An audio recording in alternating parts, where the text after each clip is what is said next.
In the stillness of the night, Lucia awoke, her body feeling heavy with exhaustion from the remnants of their earlier activities. It dawned on her as she found herself beside Duke Hugo, who was asleep.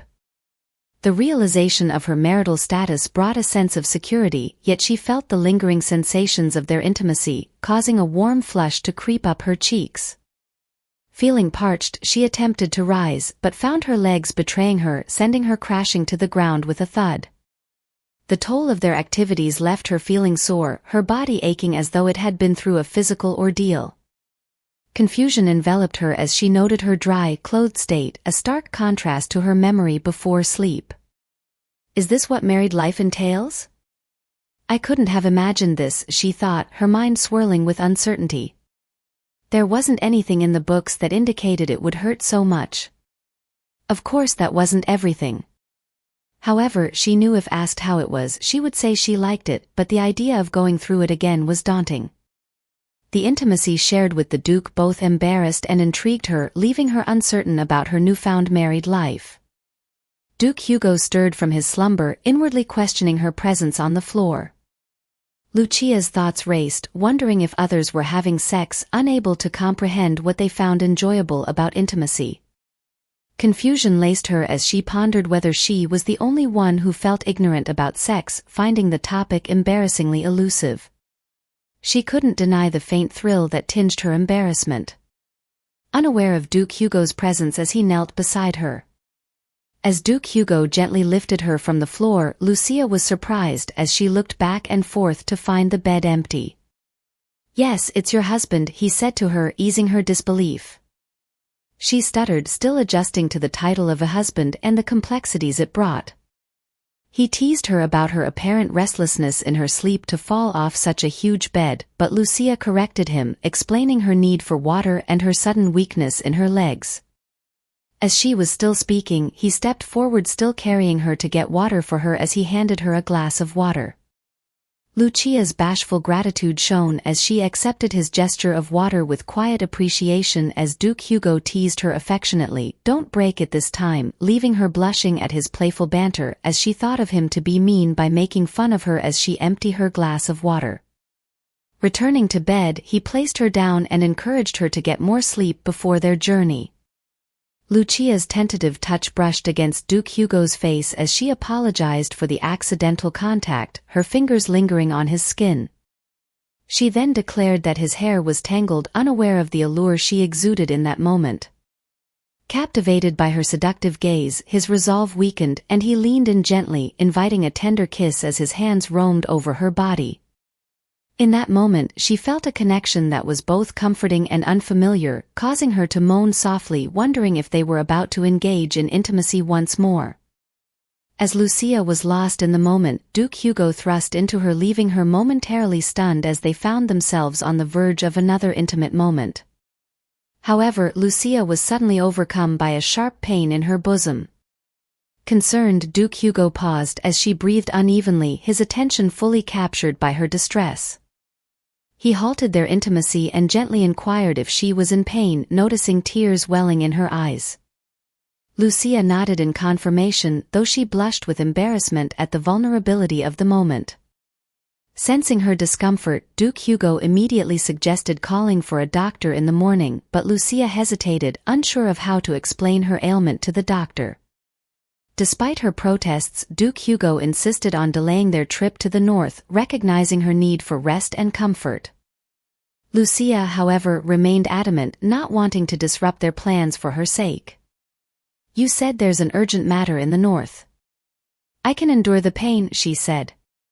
Unbeknownst to her, Duke Hugo's urgency regarding the trip was merely a guise to facilitate their informal wedding, only because he had merely wanted a private wedding and hadn't liked the idea of a grand ceremony, as there was nothing urgent in the north, a fact he kept hidden from Lucia to avoid any discomfort. "A few days won't make a difference. We'll delay the trip," he said to her, leaving no room for discussions. "Get some more sleep," he said as he tucked Lucia into bed, his tenderness surprising her. Lucia couldn't help but notice his caring demeanor, contrasting with her initial perceptions of him. As he prepared her for sleep, Lucia hesitated before asking if he planned to return to the capital after their business in the north. Initially evading the question, Duke Hugo eventually relented under Lucia's persistence, admitting that he had numerous obligations in the north and uncertain about his return. Stepping away from the bed, he asked, "Is that all right with you?" Lucia inquired if the crown prince willingly approved of his plans, leaving Duke Hugo momentarily startled, wondering if she was aware of his close ties with the crown prince and if she harbored aspirations for power. His response indicated that while his relationship with the crown prince wasn't entirely smooth, the agreement wasn't obtained willingly. Curious about his approach to decision-making, Lucia inquired if Duke Hugo ever regretted his choices. Remaining pragmatic as ever, he responded with a firm no, explaining his philosophy of not dwelling on what is no longer within his control. Clinging to matters that are already over is useless. Lucia clenched her fist as she admired his resolve. Despite her lingering doubts, she found solace in his steadfastness, realizing that once he committed to a course of action, he never looked back, though a hint of sadness flickered in her eyes as she realized his determination might also mean leaving things behind without looking back. With newfound insight into Duke Hugo's character, Lucia lay in bed, contemplating their conversation and their journey ahead. As dawn approached, the couple continued their discussion. "I think I'd better leave so you can go back to sleep," Duke Hugo finally said. Lucia, still lying on the bed, replied in a tired manner, "Aren't you going to sleep more, Your Excellency? It's so early." "I usually wake up at this time," Duke Hugo informed her, adding, "I told you not to call me Your Excellency." Lucia acknowledged, "Right, I'm not used to it yet, I have to get used to it." Duke Hugo suggested, "Vivian, I think you should practice not flinching when I call your name." Lucia expressed her discomfort, admitting, "That name makes me feel uncomfortable." "Princess Vivian is like a stranger to me," she thought. "I still have to say your name," Duke Hugo insisted. Lucia pleaded for him to call her something else. After some thought, Duke Hugo offered various endearments like wife, honey, darling, my love, sweetie, as he stepped closer to her, making her blush. "My sunshine? Soulmate? Which one do you prefer?" he asked as Lucia, blushing, preferred her name. "I do too, Vivian," Duke Hugo agreed as he sat on the bed. Observing his playful demeanor, Lucia concluded, he is definitely a playboy. In her dream, the Duke didn't have any mistresses after getting married, but he might have had one or two lovers hidden away. Duke Hugo urged them to end their discussion so Lucia could sleep as he pats her. "One more thing," she said as he called her name, giving her the look of "I told you to sleep," startling her. She laughs at his frustration as he just sighed affectionately. "What? What do you want to know now?" he said as he caressed her. Just as she was about to drift off, Lucia asked, "How many hours of sleep do you usually get?" 3 or 4, that's all," Duke Hugo replied. Concerned, Lucia commented, "I'm sorry, I don't think I could do that. I might die if I only got 3 or 4 hours of sleep a day." Duke Hugo reassured her, "Who asked you to do that? You don't need to. So don't worry and sleep," to which she concurred. Apologizing seductively for bothering him, Duke Hugo was speechless by her seductive look as Lucia drifted off to sleep. Looking so peaceful as she slept, Duke Hugo leaned forward and gently kissed her cheek and whispered to her ear, "You didn't bother me at all." He found Lucia fascinating, pondering why he was drawn to her. Was it because she grew up with commoners or didn't live like other royalty? Her clear eyes captivated him like no other. Yet he couldn't shake the thought, just like any other human, that even those eyes might one day cloud with greed. Interrupting their moment, Fabian approached with an urgent telegram from the north. Duke Hugo read it in silence, his expression shifting. "I should have been careful what I wished for, now there really are problems in the north," he mused inwardly. Addressing his subordinate, he said, "I know I've been away for a long time, but how could they be so stupid?" he questioned, his frustration evident. Addressing the room, Duke Hugo continued, "As long as they know their place, do I not treat them fairly?" His words hung heavy in the air as the others remained silent. Fabian, send word to the north right away that I'm coming. I'll take this chance to go around the lands, he declared, a hint of determination in his tone as he crumpled the letter.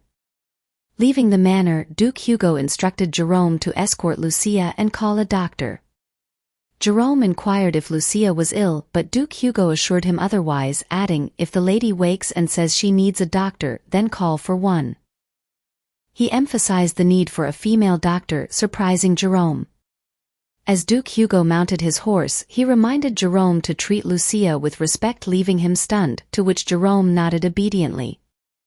As Duke Hugo galloped away, Jerome, left alone, pondered the Duke's words as he murmured, "The Lady of Taran," questioning if he was reading too much into the Duke's words.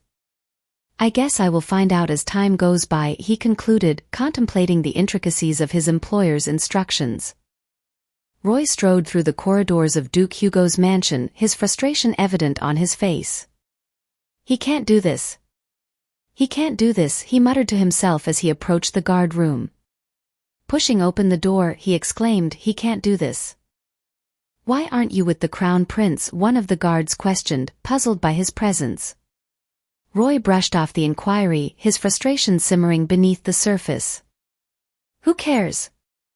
"I haven't agreed to that yet," he snapped, evading the guard's query, prompting a flashback to the source of his discontent. "I've agreed to leave a reliable guard with the Crown Prince while I'm up in the north," Duke Hugo announced as he flipped through a file. "Roy Croton, you will do your best to uphold your duty," he instructed. "No," he objected firmly. "You will do it," Duke Hugo commanded. "No," he persisted. "I want to go too." "I'm going to follow your excellency." "Why should I be the only one left in the capital?" Roy protested, his tone resembling that of a child denied a treat as he caused a scene. "I want to go too," he continued, leaving the Duke momentarily speechless.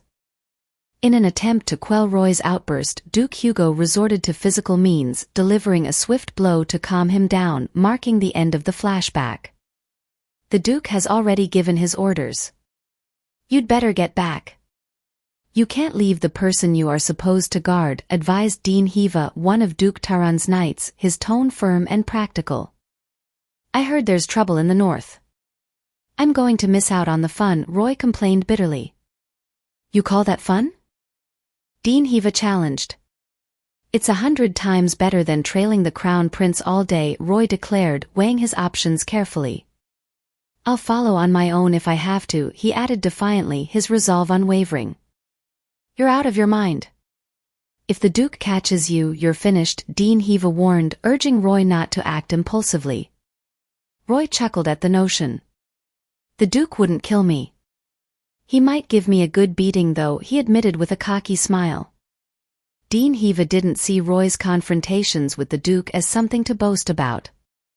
"You're always challenging the Duke even though it lands you in so much trouble. You've got perseverance, I'll give you that. But this time I don't think you'll come out unscathed," he cautioned, hoping to deter Roy from his reckless intentions.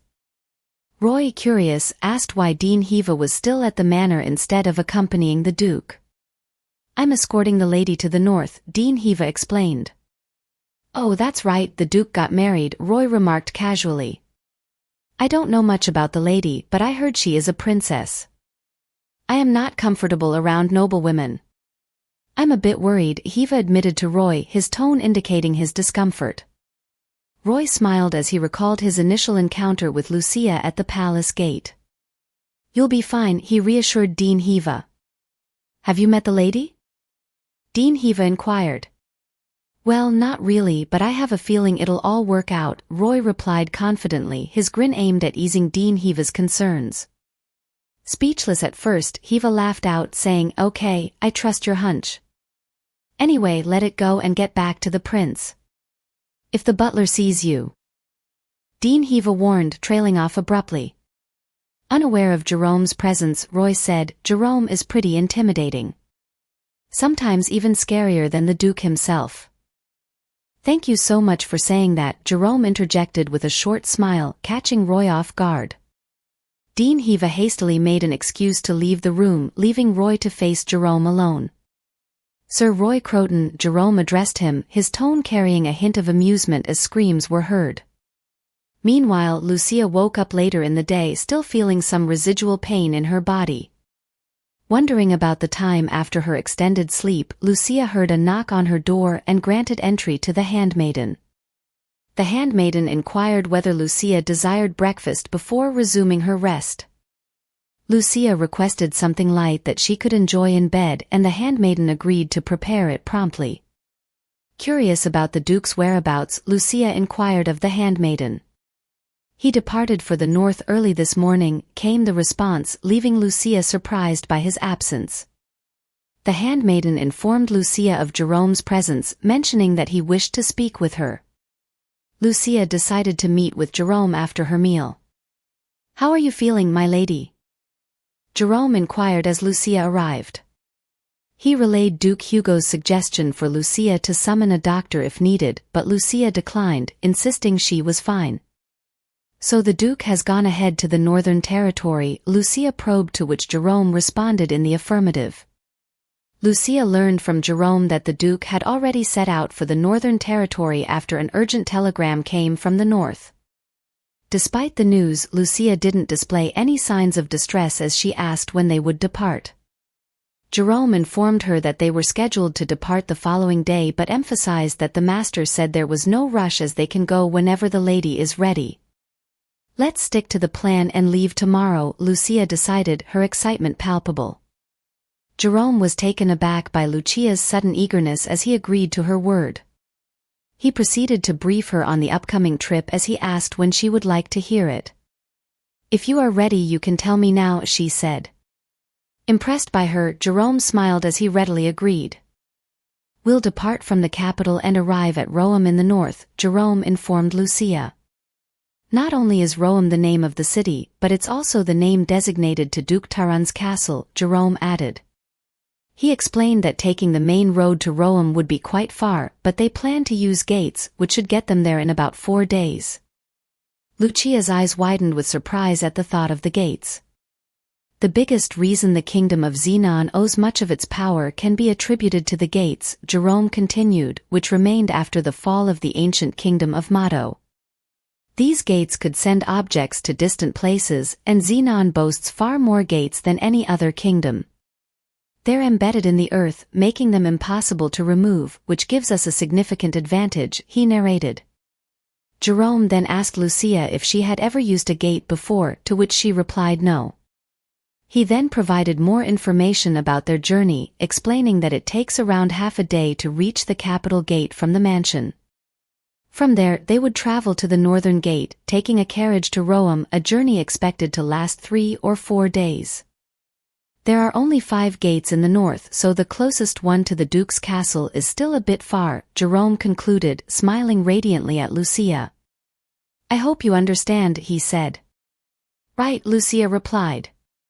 "So Jerome, as far as I know, not everyone is allowed to use the gates, right? Aren't we just traveling?" "I thought they could only be used for official business," Lucia asked Jerome. "Strictly speaking, that's true," Jerome replied, "but the capital's gates can be used for a fee. Also, if the Duke wants to use them, no one will dare say no."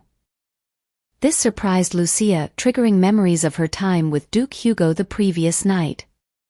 She realized his importance but hadn't fully grasped the extent of it, or even the fact that he was her husband. "Do you have any other questions?" Jerome asked Lucia. "No, your explanation was very clear." "Thank you, Jerome," Lucia replied with a smile. "You are very welcome," Jerome remarked. After a brief pause causing her uneasiness, Jerome carefully broached the subject of Lucia's health. "My lady, if you cannot move because you are not feeling well," he said, making Lucia look shy. "I guess I should see the doctor, shouldn't I?" Lucia said as she cut him off, seeking Jerome's opinion as she looked flustered. Later that night, there was no rule specifying that a woman must be examined by a female doctor, but since there were a few female doctors in the capital and it was uncommon for patients to specify their doctor's gender, it was less common for people to seek a female doctor. However, Lucia was an exception. The doctor was ushered into the Duke's manor. They requested that I come early in the morning, then made me wait. Now that it's evening, they're finally asking me to see the patient, the doctor thought as she followed the handmaiden. She suspected the patient must be an incredibly overbearing noblewoman.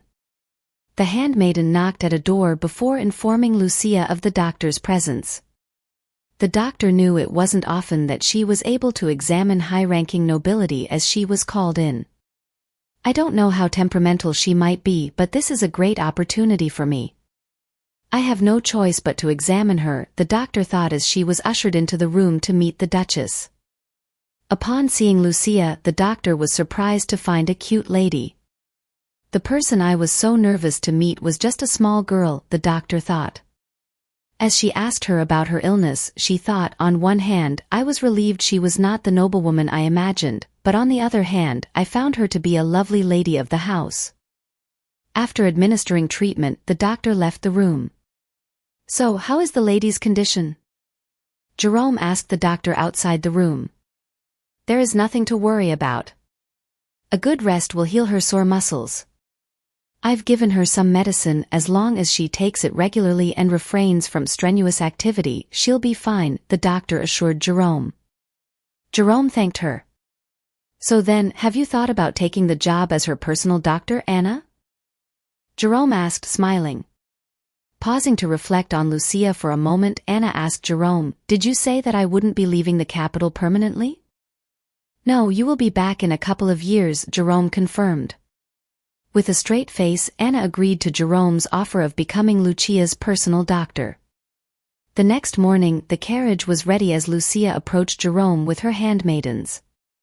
Oh, my lady, are you feeling better now? Jerome inquired about Lucia's health. Yes, I'm fine. Thank you. Thank you for your concern, Lucia replied. This way, my lady, Jerome said, leading Lucia to the guards. Before we depart, I will introduce you to your guards. All right, she replied. We are finally going, Lucia thought to herself, feeling a sense of anticipation. It's an honor to serve you, my lady. I am the leader of this team of guards, the guards leader said to Lucia with a warm smile. We will try our utmost to ensure your comfort and safety, my lady, he continued, expressing their dedication to their duty. Thank you, sir. I feel safe with you, Lucia responded warmly, expressing her gratitude for their service. The guard leader drew her attention to an important matter, advising her against straying from Sir Hugo's side in case of trouble. Lucia questioned his decision. Why should I stay with Sir Hugo and not you as the leader, she inquired. The guard leader explained that Sir Hugo was the most skilled knight among them, prompting Lucia's curiosity about his leadership role. Then why isn't Sir Hugo the leader, she asked, noting her understanding that leadership among knights often depended on skill rather than age. Her words left all the guards speechless. The guard leader stumbled over his words, allowing Sir Hugo to step in and explain his background as a common-born knight. Lucia seemed uninterested in his explanation. So, she replied, indicating her indifference to his social status. Sir Hugo seemed taken aback by Lucia's lack of concern. So the lady might be uncomfortable, he suggested tentatively.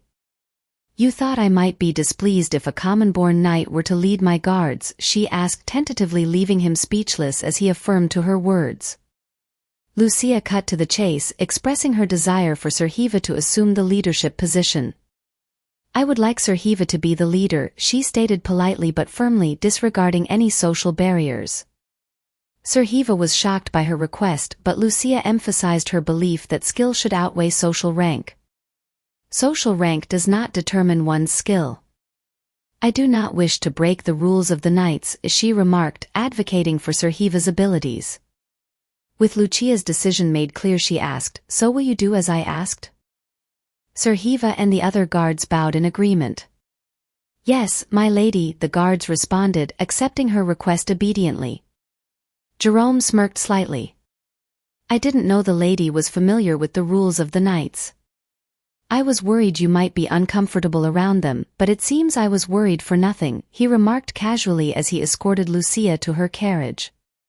Lucia chuckled softly in response to his comment. Sir Hiva is a very skilled knight for his age.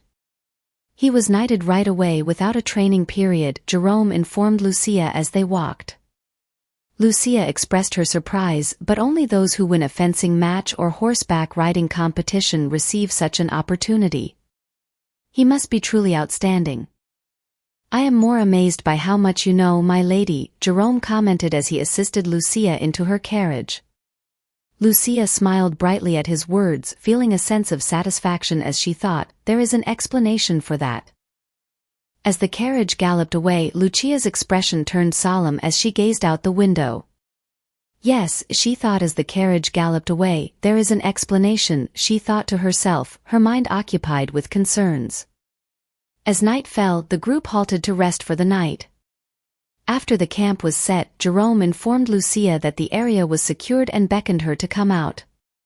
It's dark, so watch your steps, he cautioned her about the low visibility. Observing Lucia's pale complexion, Jerome couldn't help but feel concern for her well-being. Thank you, Jerome, Lucia responded wearily. Jerome couldn't help but admire her resilience, noting to himself, it must be hard on her, but she hasn't complained even once. My lady, if you're unwell, would you like me to give you some medicine? Anna asked with concern. Lucia considered Anna's role as the family doctor for the Tarans, as the Tarans must have a family doctor in the north, pondering why they had hired one from the capital. It's okay, Anna, I'm just tired, Lucia assured her, declining the offer for medicine. Thanks to your prescription. I didn't experience much motion sickness during the trip, she added. Well, I guess there must be a reason, Lucia mused silently. As they embarked on a quiet walk, Anna noticed Lucia's silence and felt a sense of concern.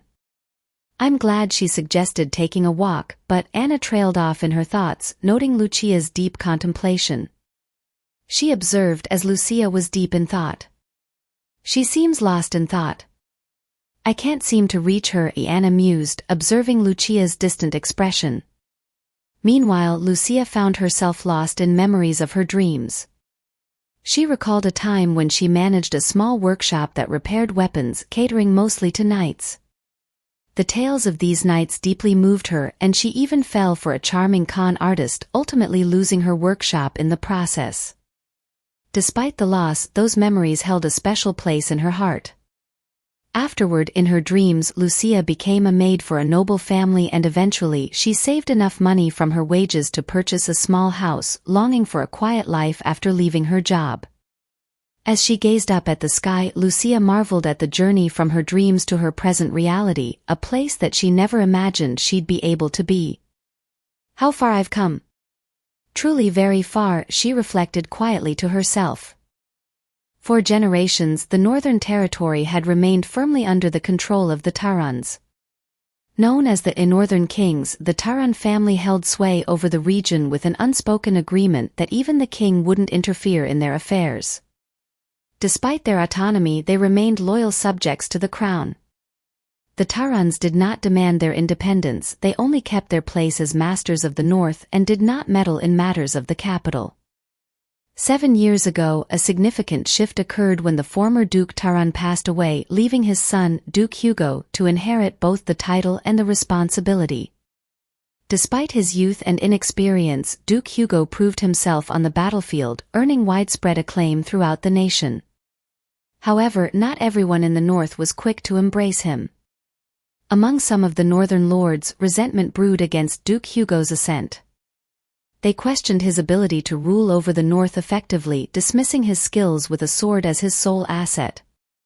These disgruntled nobles saw an opportunity as they thought the Tarans had met their decline if they ganged up against him, as he would be no match for them. They planned to diminish the Taran family's influence and reclaim what they perceived as their lost rights. The Tarans controlled everything from taxes to the lives of the people. They did not allow tyranny of the lords. That made it easy for their subjects to thrive, but as for the noble families in the north, some of them felt they had been stripped of their rights. Pooling their resources and grievances, these lords conspired to challenge the Taran family's dominance. Their plan involved presenting a petition to the king, signed by numerous nobles, calling for the removal of the Tarans from power.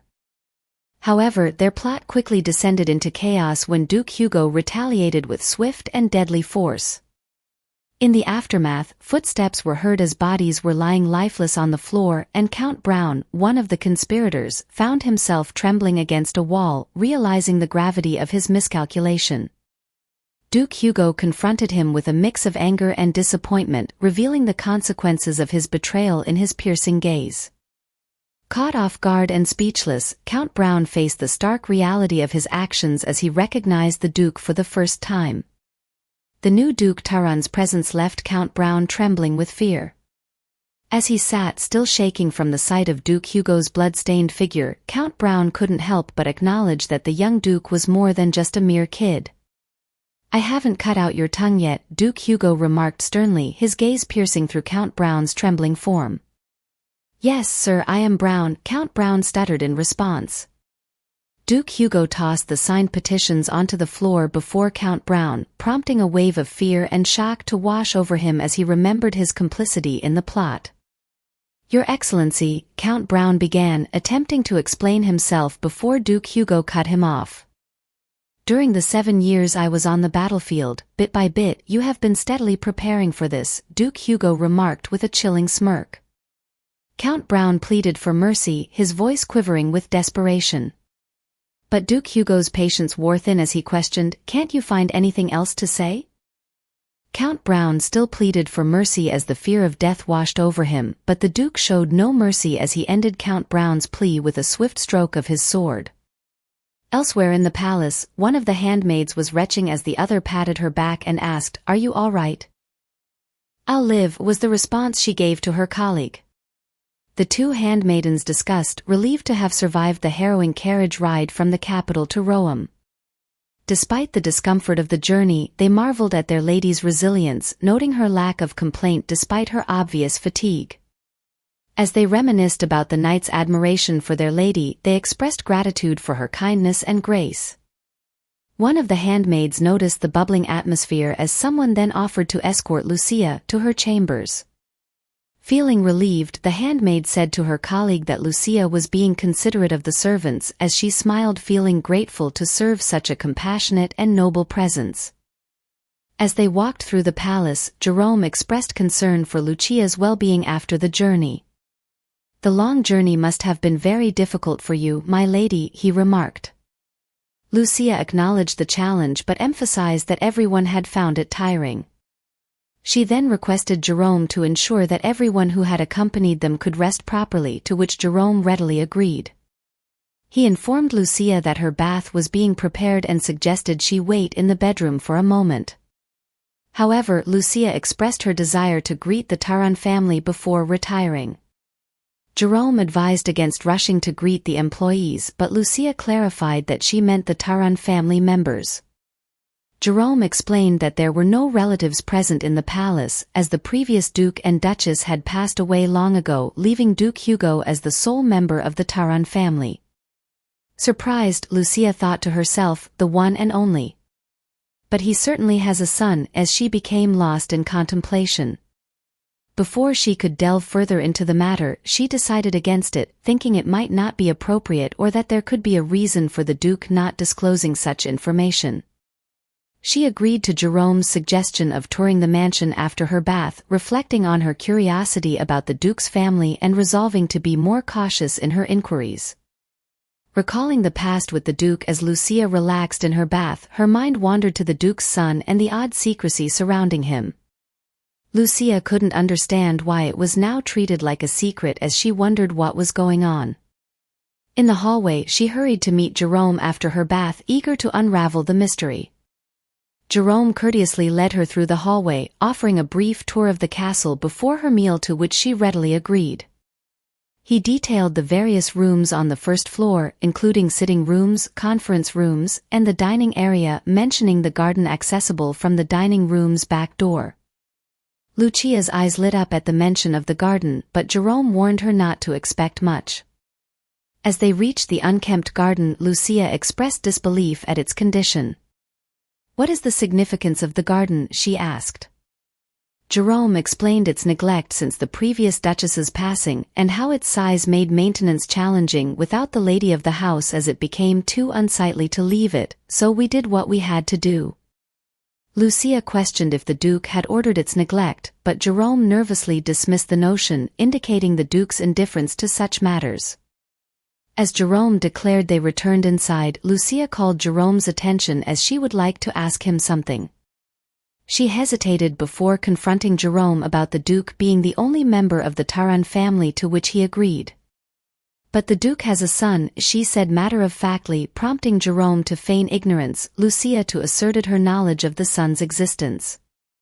Jerome was visibly shocked, but Lucia laughed off his surprise, questioning his belief that the Duke would keep such information from her. Lucia reassured Jerome that the Duke wasn't the type to hide such important information. Jerome's expression shifted to disbelief, indicating his certainty about the Duke's secretive nature. Lucia expressed her expectation to meet the Duke's son upon her arrival, prompting her to inquire about his whereabouts. Jerome informed her that the young master was currently attending a boarding school and had been sent there long before her arrival. Assured that her presence wasn't the reason for his absence, Lucia questioned the Duke's son's age and when he might visit. Jerome revealed he was 8 years old, leaving Lucia surprised at his older age and pondering about the Duke's age when he had him. Curious about when the child will come home, Jerome revealed that he was not sure, as he hasn't even come home for once since he left for boarding school, leaving Lucia stunned. She asked if the Duke had visited him at the boarding school, to which Jerome replied in the negative. This revelation left Lucia speechless, prompting her to wonder about the son's significance in the Duke's life and his reasons for agreeing to their marriage. Sensing Lucia's confusion, Jerome suggested she address her inquiries about the Duke's son directly to the Duke. Before parting, Lucia asked for the child's name, learning it was Damien. "Damien," she murmured. This revelation brought a glimmer of understanding and curiosity to Lucia as she processed this newfound information. Jerome approached Lucia with a freshly baked pie, saying, "Here is a freshly baked pie, my lady," as he placed it on the dining table. Lucia's face lit up with delight. "It looks absolutely delicious, thank you," she expressed her gratitude. Jerome, with a hint of concern, advised Lucia not to eat too much to avoid spoiling her appetite for dinner. Lucia, holding her cutlery, pondered aloud, "Can't I have this pie for dinner instead? I'm going to gain weight if I eat like this every day." As Lucia indulged in the pie, she couldn't help but worry about the extravagance of meals at the Taran castle. "If I eat like this every day, won't I waste all of the Duke's wealth?" she thought to herself. Despite her concerns, she found Jerome's pie quite delightful. Jerome, pleased with Lucia's enjoyment of his pie, smiled. She observed that everyone at the castle was kind and attentive to her needs, particularly considering she was a newlywed bride. Lucia couldn't help but wonder if their kindness stemmed from their concern that she might feel lonely or out of place. As Lucia sipped her tea, she mustered the courage to ask Jerome a question that had been on her mind. Jerome, I was wondering about something," she began, before asking if he was the sender of the breakup roses. Prompting Jerome to respond, "Pardon," as Jerome was taken aback, accidentally dropping the teapot in surprise, stunning them both. He quickly apologized and scrambled to clean up the spilled tea. Lucia reassured Jerome that it was all right and the tea hadn't spilled on her. However, she remained curious about whose idea it was to send the roses. Jerome bowed his head slightly, seemingly hesitant to engage in the conversation. After gathering himself, he rose as Lucia reasoned with him. "If I think about it, His Excellency doesn't seem like that meticulous of a person.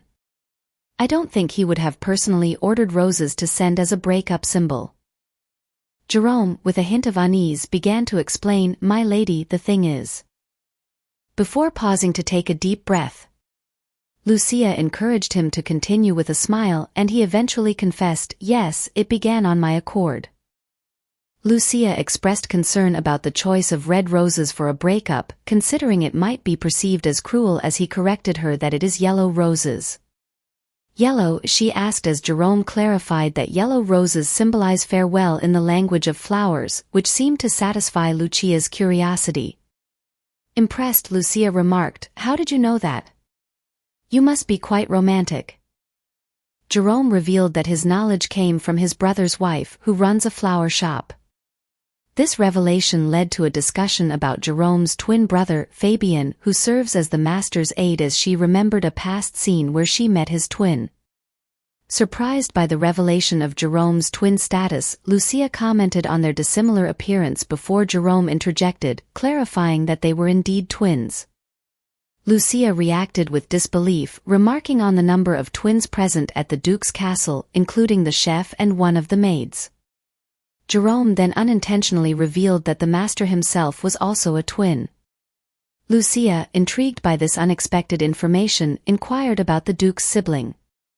Jerome suddenly realized his slip and was taken aback by what he had disclosed. "Am I not supposed to know that?" Lucia questioned Jerome, surprised by his reaction. Jerome clarified that the Duke's twin brother had passed away long ago. The lady would have found out eventually, but no one speaks of it, so he advised Lucia not to mention it in front of the master. Understanding the sensitivity of the topic, Lucia shifted the conversation back to the roses, asking Jerome about the last person he had sent them to. Jerome, feeling uneasy, regretted deviating from the topic of twins. However, Lucia pressed on, speculating about if it was Lady Lawrence by chance. Jerome admitted to sending roses to Lady Lawrence, but wondered how she knew, to which she told him she found out by chance. "Oh, but if Lady Lawrence was the last one, does that mean you have not sent roses to Countess Falcon, the lady he met after that?" she asked. Jerome replied that the Duke had not instructed him to do so, as he trembled at the revelation. Lucia, with a hint of jealousy, speculated about the Duke's relationship with Countess Falcon, prompting Jerome to reassure her that the Duke had not seen her since their marriage, as silence ensued. Lucia's sudden burst of laughter surprised Jerome. Despite Jerome's seriousness, Lucia lightheartedly dismissed her jealousy and thanked him for his honesty. Jerome reciprocated the gratitude, although he found Lucia's rigorous questioning somewhat intimidating. "Oh," and she began, but he replied instantly, prompting her to ask why he was so jumpy. She then informed him about the maid who had attended to her.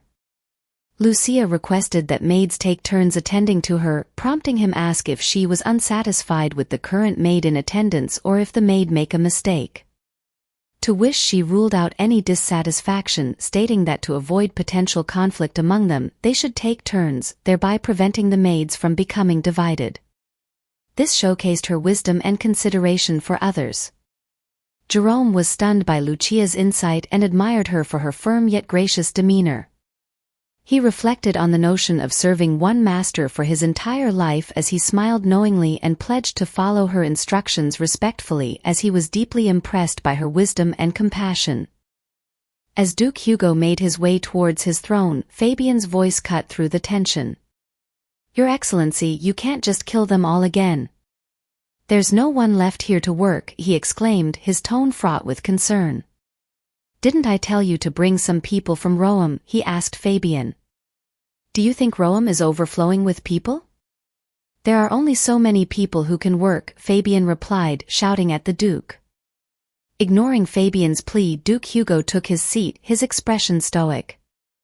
"There can be no exceptions," he stated firmly, his gaze fixed ahead. Desperation tinged Fabian's voice as he pleaded, "Can't there be a few exceptions? I've been bursting my ass tirelessly to clean up the places we've already been through. You absolutely cannot continue this approach, Your Excellency." The Duke remained resolute, unmoved by Fabian's plea. Fabian, frustrated and exhausted, knew he had to find a way to make Duke Hugo understand. Glancing at the Duke from a distance, Fabian recalled the recent discovery of a plot by the Lords, which seemed to have triggered the Duke's merciless actions. Interrupting the tense exchange, "Your Excellency, I have captured the heir of Count Brown, Elliot, the head of Duke Taran's knights," announced with a respectful bow. He was accompanied by two men dragging a bound prisoner. The prisoner, clearly disheveled and distressed, was shoved onto the floor before Duke Hugo. Elliot revealed the prisoner's identity as the son of Count Brown's ex-wife, who had been groomed as a potential scapegoat in case of the plot's exposure. Curiosity piqued, Duke Hugo inquired about the involvement of others in the scheme. Elliot confirmed Count Brown's penchant for scheming, casting suspicion on additional collaborators. Without uttering a word, Duke Hugo made a decision. "Leave him in charge of the place," he commanded as he turned to leave, surprising Fabian with his unexpected mercy. Overwhelmed with relief, Fabian dared to express his gratitude. "Really, Your Excellency?" he asked, a glimmer of hope in his eyes. However, the prisoner's response shattered the moment. "Kill me, please," he pleaded, his head bowed in submission. Duke Hugo's perplexed expression mirrored Fabian's astonishment. Despite sparing the prisoner's life and offering him the land, Fabian couldn't help but think, "Shut up before you create more work for me," bewildered by the Count's heir's unexpected request. The young man persisted in his plea for death, much to Fabian's dismay. "Why do you wish for death?" Duke Hugo questioned the distressed air of Count Brown, his voice carrying a note of curiosity. With tears dropping from his eyes, he responded bitterly, saying, "I hate this blood running through my veins," as he pleaded once more for his own demise. Unmoved by the plea, Duke Hugo offered a pragmatic response.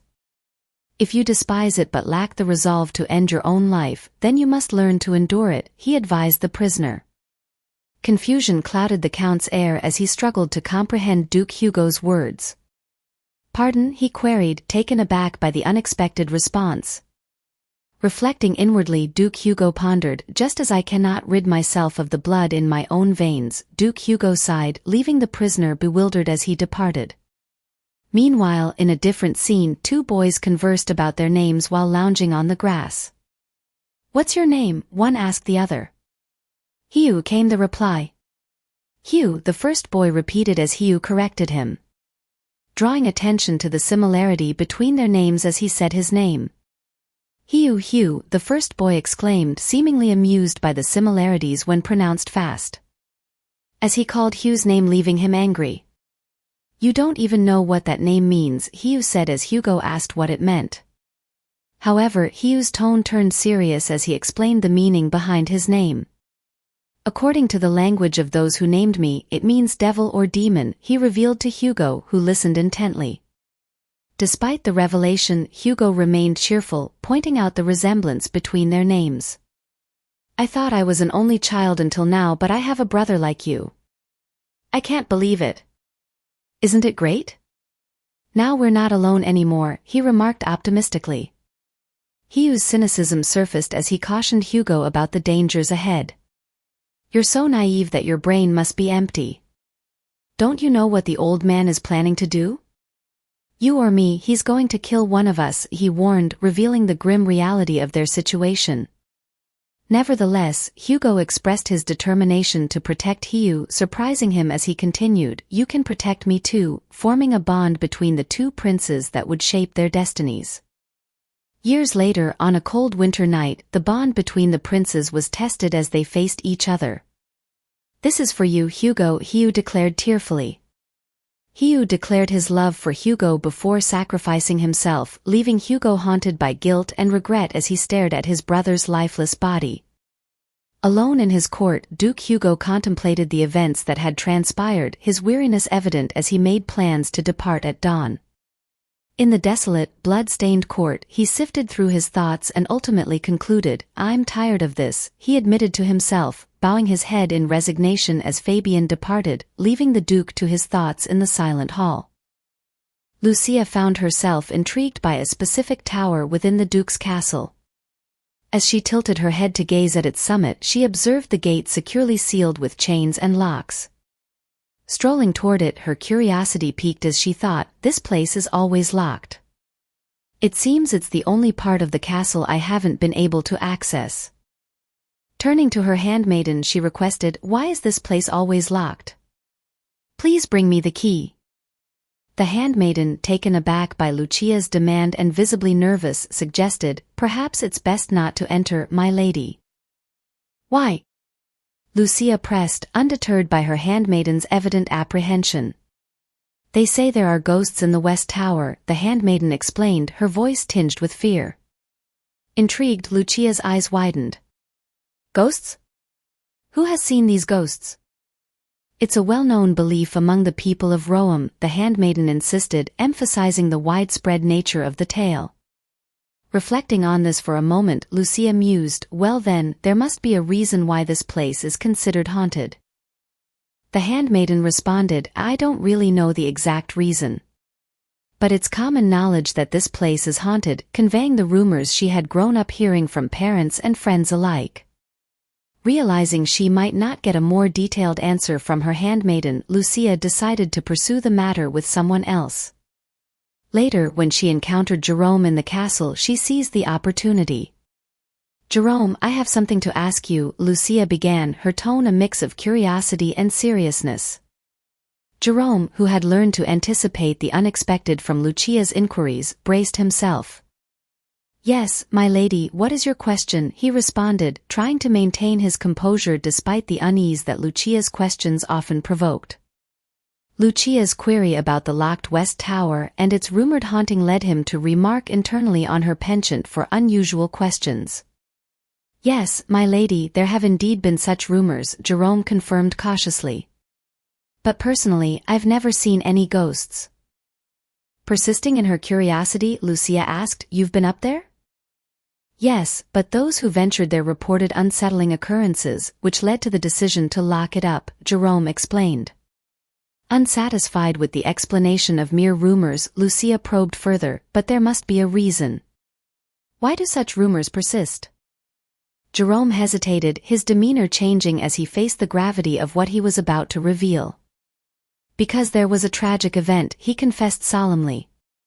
Lucia, taken aback, pressed, It wasn't just an accident? No.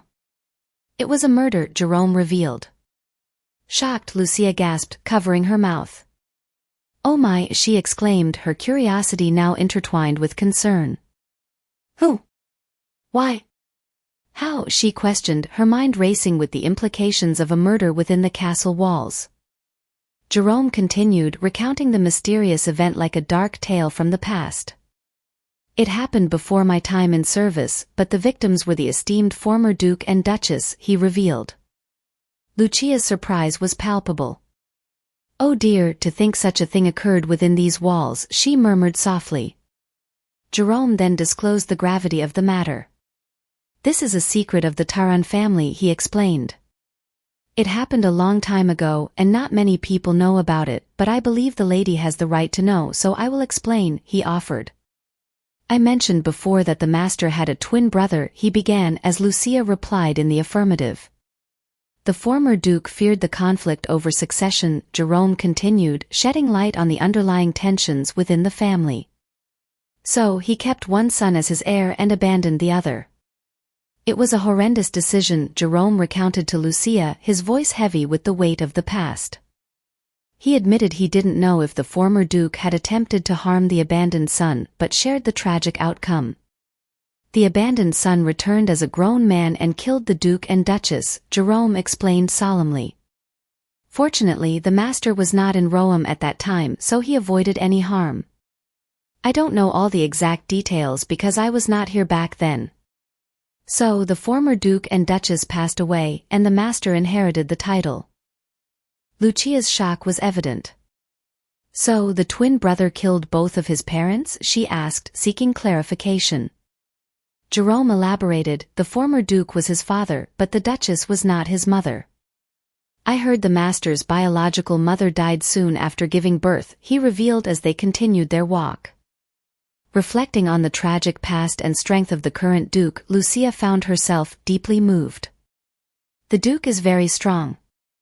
I had no idea His Excellency had experienced something so awful. Yes, he is very strong, Jerome agreed, his voice laden with respect. Later that night, Lucia found herself unable to concentrate, the image of the duke lingering in her thoughts. Closing her book, she admitted her distraction.